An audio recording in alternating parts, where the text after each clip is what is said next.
এগুলোতে কি করবে আজকে? সবজি খিচুড়ি রান্না করব। তাহলে শুরু করো কাটাকাটি। এই তুমি মূলা করতেছো কেন? কেন মূলা দিব খিচুড়িতে? তুমি মূলা খাও না বলে কি আর দুনিয়ার কেউ মূলা খায় না? সবজি খিচুড়ির মধ্যে সব রকম সবজি দেয়, মূলা দিলেও মজা লাগবে। তাহলে মূলা মূলা দিয়ে সবজি খিচুড়ি মজা লাগে। মূলা না, সব রকম সবজি দিলেই তো ওটা সবজি খিচুড়ি। দেখা যাক কেমন হয় তোমার হাতের মূলার আর খিচুড়ি। তোমার জন্য আমি মূলা অল্প করে দেবনি, মূলা বেশি দেবো না। তুমি মূলা পছন্দ করো না। সম্পূর্ণ ফুল তো দেওয়ার দরকার নাই, অল্প করে দাও। তো সম্পূর্ণ দিব, অল্প রান্না করবো খালি রাতের খাবারের মতো, অল্প দিব। ফুলকপির এগুলো খালি খাওয়া যায় জানো? হ্যাঁ করে খালি খাওয়া যায় না, গন্ধ কেন করবে? মিষ্টি লাগে। তুমি খাও বসে বসে, এগুলো আমি পছন্দ করি না। কপি গন্ধ লাগে বলে আমি আগে ভাপ দিয়ে নিই অথবা গরম পানি দিয়ে ভিজাই রাখি। মূলা থেকে গন্ধ তো লাগে না। মূলার গন্ধটা সুন্দর রান্নার পরে, মূলা গন্ধ যা করে কাঁচা অবস্থায়, কিন্তু রান্নার পরে মূলার গন্ধ সুন্দর হয়। খুবই ভালোই লাগে ফুলকপির গন্ধ। আগে একটু কাঁচাটা শুকে দেখো দিন নাকে। অনেক সুন্দর। আন্দাজে আন্দাজে না, আমি খেয়েছি তো খালি খালি। তোমার তোমার ভালো লাগছে হয়তো, কিন্তু আমার ভালো লাগে না। আচ্ছা আচ্ছা, কুটে নাও, কাটো। মাঝখান দিয়ে কাটলা, অত লাগবে না তো। তাই তো ভুল হয়ে গেল। এই অর্ধেকটুকু দাও, তাতেই হয়ে যাবে আমাদের দুজনের। কত সুন্দর কাটছে।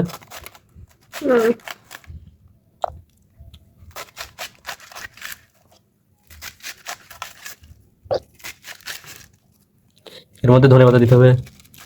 খিচুড়িতে তো ধনিয়া পাতা দিতেই হবে, খিচুড়িতে ধনিয়া পাতা ছাড়া স্বাদই পাওয়া যাবে না। তুমি জীবনে রান্না করেছো কোনোদিন? করেছি তো। তবে তাই এখনো মনে জিজ্ঞেস করো কি রান্না করেছি। কি রান্না করেছো? ডিম ভাজি। এখনো মন করো? আমার এক বন্ধু ছিল, অনেক রান্না ভালো পারে। আচ্ছা তুমি এখন মন করো বউ নেই, একদিন রান্না করে খাও তো। মোবাইল থেকে খাবো। লবণ দিয়ে খাও। একদিন নাই, একদিন খাইতে তো সমস্যা নেই। কাটো। ধনে পাতা অনেক দিতে হবে। কেন? ধনে পাতাই তো মজা। দিব। এর সাথে যদি ধনিয়া পাতা একটু শুটকি দিয়ে ভর্তা করতে পারতাম না, এনার্জি যদি থাকতো, তাহলে ছুটি তো আছে, করে ফেলো। করলে করা যায়। থাক আজকে, থাক আজকের মতো। আরেকদিন খাবেন নাকি? অনেক রাত হয়ে গেছে।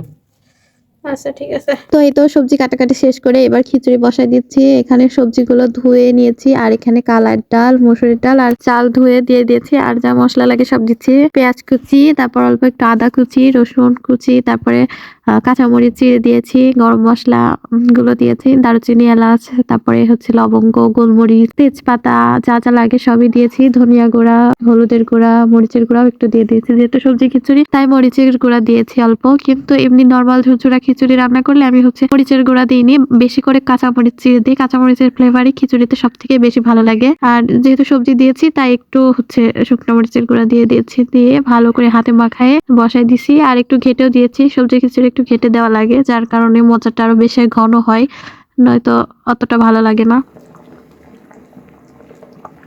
রাতের খাবার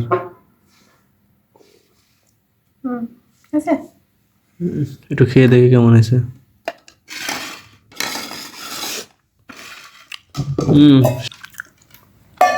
খুব সুন্দর হয়েছে।